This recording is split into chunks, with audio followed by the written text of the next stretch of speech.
Screen पे एक article देख रहे हैं, जिस आर्टिकल में कहा जा रहा है कि ट्रंप ने कहा कि सीज फायर हो जाएगा, लेकिन फिर भी थाईलैंड और कंबोडिया आपस में लड़ ही रहे हैं। क्या कहानी यहाँ पर और बुरी होती जा रही है और चाइना और अमेरिका आमने सामने आते जा रहे हैं। और इन सब के बीच में ट्रंप ने ये क्यों कहा कि भारत पाकिस्तान की याद आ गई है। जियोपॉलिटिक्स में बहुत कुछ चल रहा है। हमेशा की तरह वर्ल्ड मिरर के इस एपिसोड में जानने को मिलेगा बहुत कुछ, इसलिए वीडियो को अंत तक जरूर देखें। ये जो दो देश देख रहे हैं ना, थाईलैंड और कंबोडिया, फ्रांस ने जब नक्शा बनाया 1907 में, तो इन्होंने भी अंग्रेजों की तरह एक लड़ाई को छोड़ ही दिया, और वो लड़ाई था इस मंदिर के आसपास का क्षेत्र, जिसको लेकर आज तक ये भिड़ते आए हैं कंबोडिया और थाईलैंड। वैसे कंबोडिया की बात करें तो कंबोडिया की हालत बड़ी खस्ता है। कंबोडिया और थाईलैंड दोनों के बीच में अगर तुलना करें ना,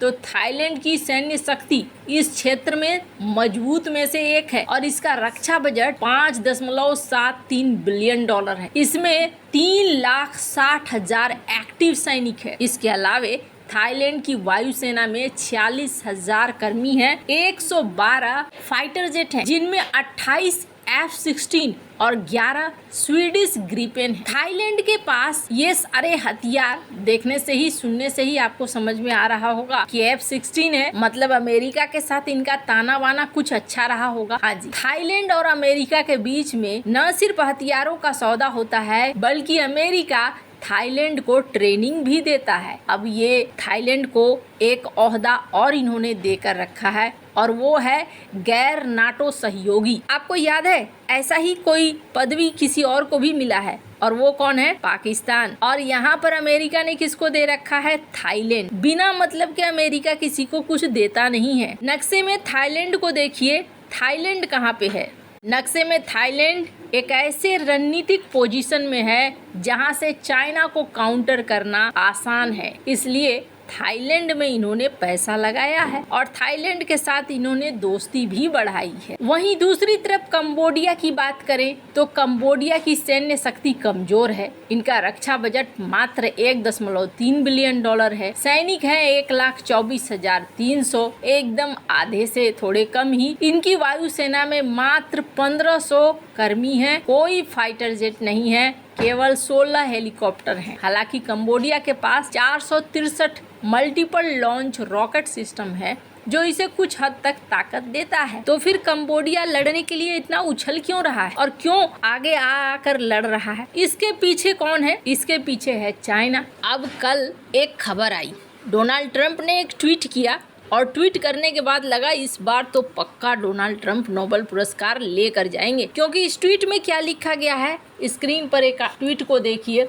जिसपे इन्होंने कहा कि मैंने कंबोडिया के प्राइम मिनिस्टर के साथ बातचीत करी है, थाईलैंड के प्राइम मिनिस्टर के साथ भी बातचीत करी है, अलग अलग बात हुई है। तो मैं acting prime minister of Thailand को अभी मैंने कहा है कि सीज फायर करो और इस युद्ध को खत्म करो, जो युद्ध काफी आगे बढ़ रहा है। इन दोनों देशों को मैंने समझाया है कि भाई अगर तुम लोग सीज फायर कर लेते हो, तुरंत युद्ध नहीं करते हो, तो फिर मैं तुम दोनों से व्यापार की बातें करूंगा। दोनों ही देशों के साथ व्यापार के लिए बात होनी है। मैंने कोशिश करी है कि सिचुएशन को सिंपल कर दूं, और उम्मीद है कि ये दोनों जल्दी ही सीज फायर करने के लिए तैयार हो जाएंगे। बहुत सारे लोग मारे गए हैं युद्ध में, मैं नहीं चाहता हूँ, और मुझे ना ये पूरा याद दिला रहा है भारत और पाकिस्तान के युद्ध का, जिसको हमने सक्सेसफुल तरीके से रोका था। अब यहाँ पर भी डोनाल्ड ट्रंप दौड़े हैं और ये सीज फायर कराने की बात कर रहे हैं, लेकिन क्या सीज फायर हो गई है? स्क्रीन पर एक आर्टिकल देखिए, ये आर्टिकल क्या कहती है। इस आर्टिकल के अनुसार इन्होंने कहा जरूर, लेकिन सीज फायर हुआ नहीं है, और इस पूरे इलाके में जो भारत के बिल्कुल पास है, यहाँ पर अभी समस्या बनी हुई है, और ये समस्या लगातार लग रहा है जैसे बढ़ने के तरफ बढ़ रही है। अमेरिका के राष्ट्रपति ने दावा तो कर दिया, लेकिन इस दावे के बाद भी देखने को मिल रहा है कि दोनों देश लड़ाई को जारी रखे हुए हैं। कंबोडिया ने तत्काल और बिना शर्त युद्ध विराम की मांग की है, हुन माने ने ट्रंप की मध्यस्थता का स्वागत किया है और कहा है कि सैनिकों और नागरिकों की जान बचाने में मदद करेंगे। थाईलैंड ने सैद्धांतिक रूप से युद्ध विराम के लिए सहमति जताई है, लेकिन फुमथम ने कहा है कि कंबोडिया की ओर से ईमानदार इरादे चाहिए। थाईलैंड ने द्विपक्षीय वार्ता की मांग की है। थाईलैंड सोच रहा है चलो युद्ध विराम करने से पहले ऐसा करते हैं, ये जो मंदिर का समस्या है, इस मंदिर के समस्या को लेकर कुछ बातें करते हैं। तो ऐसे में ये द्विपक्षीय बैठक की बात कर रहे हैं, लेकिन कहा जा रहा है कि अभी पूरी शांति यहाँ पर हुई नहीं है। लेकिन इस बीच बहुत ज्यादा गुस्से में और नाराज हुआ है चाइना। चाइना का कहना है कि ये सारा किया कराया जो है ये अमेरिका का है और पश्चिमी देशों का है। पश्चिमी देश जानबूझकर यहाँ आग में घी डाल रहे हैं और यहाँ पर इस युद्ध को भड़काने की कोशिश कर रहे हैं। अब इन देशों को अगर आप ध्यान से देखेंगे न तो कंबोडिया लड़ रहा है और न ही थाईलैंड लड़ रहा है। इसके पीछे दो बड़ी शक्तियां हैं और वो दोनों बड़ी शक्तियां ही लड़ रही हैं। एक है अमेरिका और दूसरा है चाइना। चाइना की तरफ से ये भी कहा गया कि हाल फिलहाल में एक स्क्रीन पर आर्टिकल देख सकते हैं जिसमें कहा गया कि चाइना दौड़े थे कंबोडिया के मिनिस्टर। क्यों दौड़े थे? तो जाहिर तौर पर हथियारों की लेन देन के लिए दौड़े होंगे, ऐसा लगा भी। और मीडिया में ऐसी खबरें भी आई जिसकी वजह से चाइना ने इस बात को कहा कि नहीं, हमने यहाँ से कोई हथियार नहीं भेजा है और न ही हम हथियार भेजने की कोशिश कर रहे हैं, बल्कि हम तो ये कोशिश कर रहे हैं कि दोनों देशों के बीच में शांति स्थापित हो जाए और यहाँ लड़ाई न हो, लड़ाई आगे ना बढ़े। अब इस लड़ाई को जरा ध्यान से देखते हैं कि असल में मैंने क्यों कहा कि इसके पीछे दो महाशक्तियां हैं। सैटेलाइट की एक तस्वीर देख रहे हैं, रीम नेवल बेस। कहाँ पर है ये?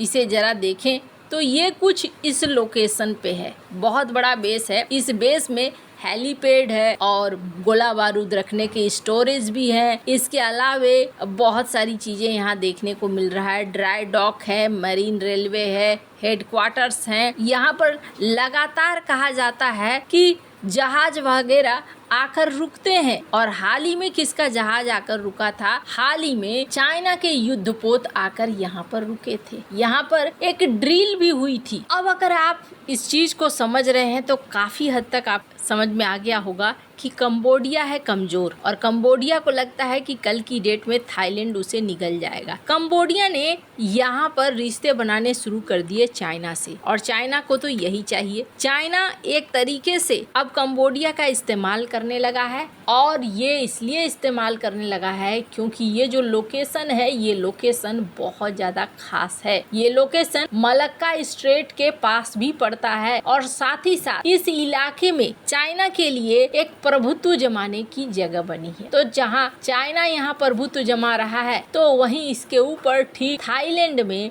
प्रभुत्व जमा रहा है अमेरिका। अब यहाँ पर एक तरीके से प्रॉक्सी वॉर जो है ना वो छिड़ी हुई है। देखना है दोनों में से कौन जीतता है या फिर डोनाल्ड ट्रंप सचमुच में शांति करा पाते हैं। अब जब तक पूरी तरीके से कॉन्क्रीट न्यूज नहीं आती है तब तक कहना बड़ा मुश्किल है। आपको क्या लगता है इन सब मामले में? आपकी क्या राय है? कमेंट कर जरूर बताएं। जल्द मिलते हैं अगले वीडियो में नई खबर के साथ।